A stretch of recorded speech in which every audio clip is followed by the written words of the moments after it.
प्रश्न वही जो परीक्षा में आए। नमस्कार साथियों, मैं पारसनाथ लाइफ हाई स्टडी आई के डेली करंट अफेयर में आपका स्वागत है। साथियों, यदि आप लोग चैनल को अभी भी सब्सक्राइब नहीं किए हैं तो प्लीज़ चैनल को सब्सक्राइब और शेयर कीजिए, वीडियो को लाइक जरूर कीजिए, इससे मोटिवेशन मिलता है।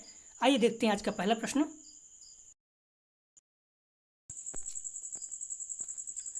हाल ही में किस राज्य की मांडा भैंस को इंडिजीनियस टैग मिला है? ए उड़ीसा, बी पश्चिम बंगाल, सी असम, डी झारखंड। साथियों, इसका सही जवाब है ए उड़ीसा। उड़ीसा की मांडा भैंस को स्वदेशी और अद्वितीय भैंस के रूप में इंडिजीनियस टैग दिया गया है, जिसके कारण चर्चा में है। भारतीय कृषि अनुसंधान परिषद से संबद्ध national bureau of animal genetic resources ने मांडा भैंस को भारत में पाई जाने वाली भैंसों की 19वीं अनूठी नस्ल के रूप में मान्यता दी है। मांडा भैंस पूर्वी घाटों उड़ीसा के कोरापुट क्षेत्र के पठार में पाई जाती है। इन भैंसों की त्वचा ग्रे रंग की होती है, जबकि इनके बाल कापर कलर के होते हैं। अगला प्रश्न है, हाल ही में किस राज्य ने वतन प्रेम योजना लॉन्च की है? ए दिल्ली, बी गुजरात, सी यूपी, डी राजस्थान। साथियों, इसका सही जवाब है बी गुजरात। महत्वपूर्ण प्रश्न है। वतन प्रेम योजना के शासी निकाय ने 4 सितंबर 2021 को अपनी पहली बैठक की, जिसके कारण चर्चा में है। शासी निकाय ने 1000 करोड़ रुपए के कार्यों का प्रस्ताव रखा, जिसे दिसंबर 2022 तक पूरा किया जाएगा। अगला प्रश्न है, हाल ही में चर्चा में रहे किस राज्य केंद्र शासित प्रदेश को हाल ही में उसका अपना पहला परागण कैलेंडर मिला है? हाल ही में चर्चा में रहे किस राज्य केंद्र शासित प्रदेश को उसका अपना पहला कैलेंडर मिला है? ए चंडीगढ़, बी राजस्थान, सी दिल्ली, डी गुजरात। साथियों, इसका सही जवाब है ए चंडीगढ़ को। चंडीगढ़ को उसका अपना पहला परागण कैलेंडर मिला है, जिसके कारण चर्चा में है।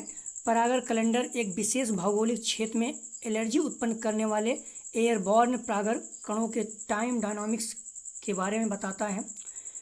अगला प्रश्न है, भारत का कौन सा राज्य पहला डुगोंग संरक्षण रिजर्व स्थापित करेगा? पहला है, इसलिए महत्वपूर्ण हो जाता है, तो आप लोग ध्यान रखना। ए तमिलनाडु, बी असम, सी उड़ीसा, डी मध्य प्रदेश। साथियों, इसका सही जवाब है ए तमिलनाडु।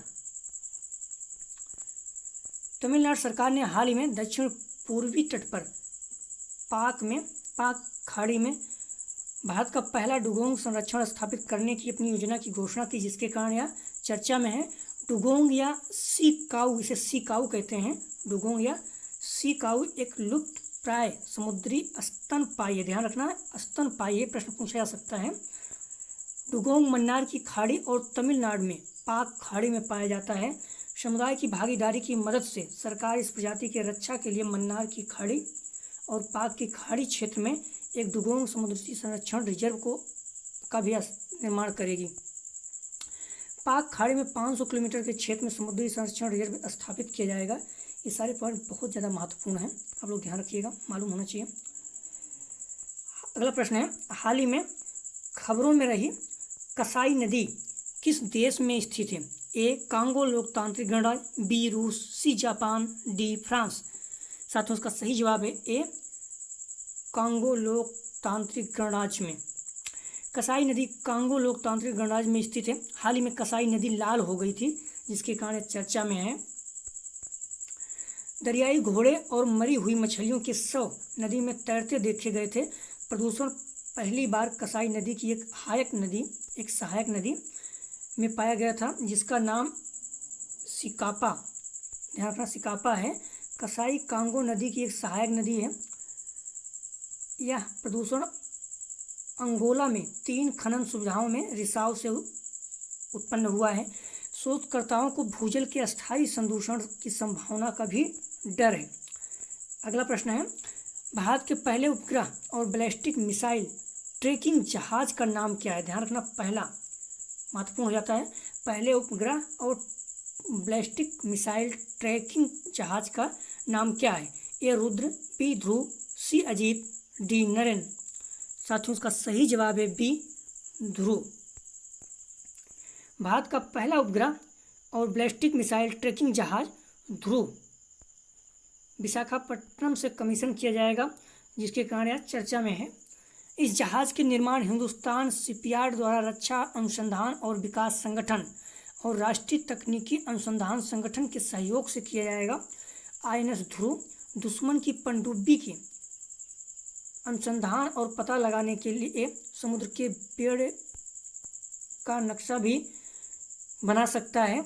इस परमाणु मिसाइल ट्रैकिंग जहाज को भारतीय नौसेना सामरिक बल कमान के साथ संचालित करेगी। अगला प्रश्न है, हाल ही में चर्चा में रहा नमस्या क्या है? महत्वपूर्ण टर्मिनोलॉजी है।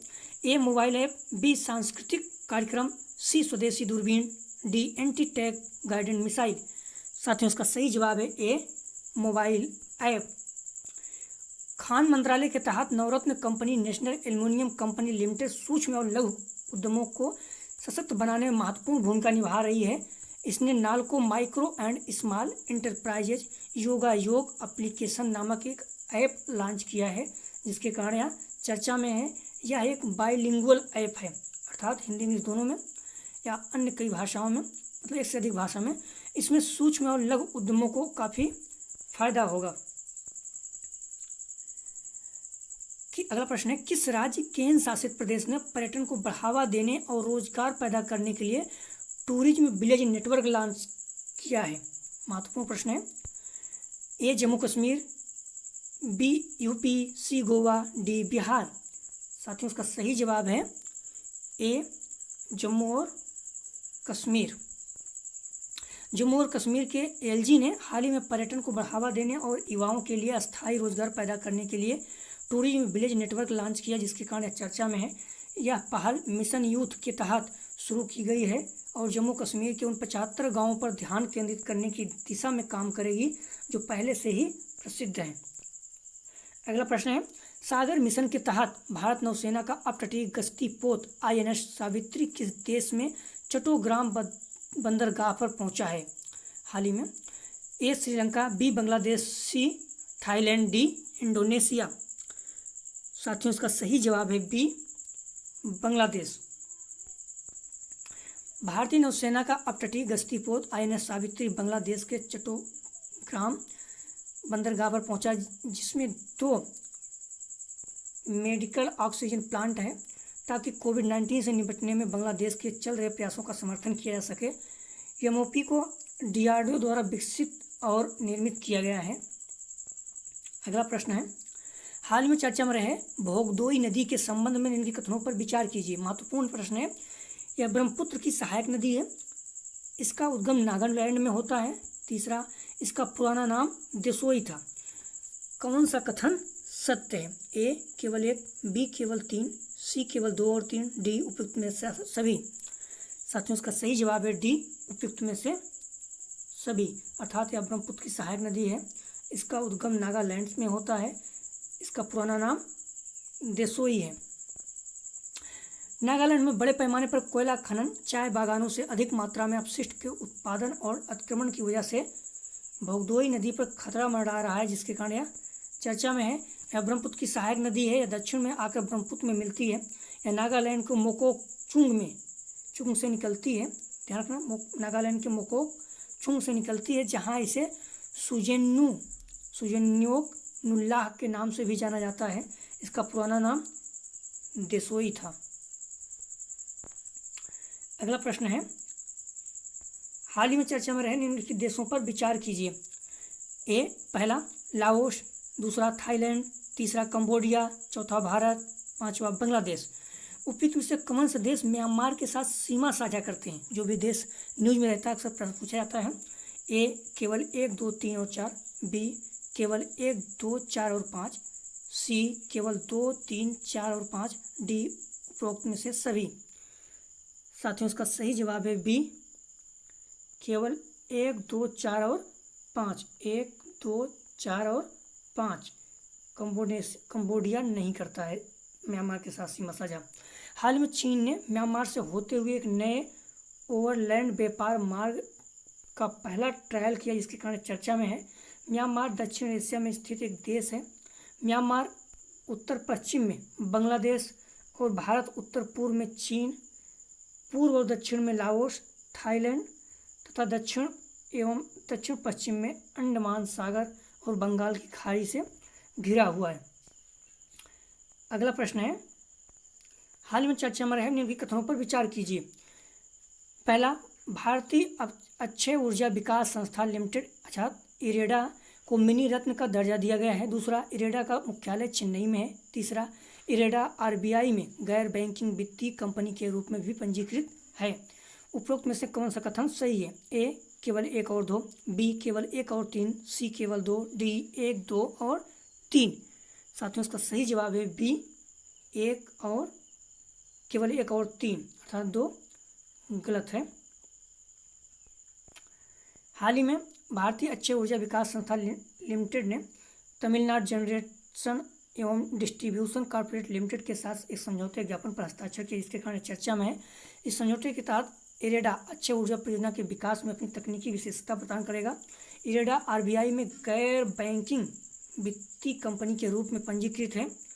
2015 में इसे नवीन एवं नवीकरणीय ऊर्जा मंत्रालय द्वारा मिनीरत्न का दर्जा दिया गया था।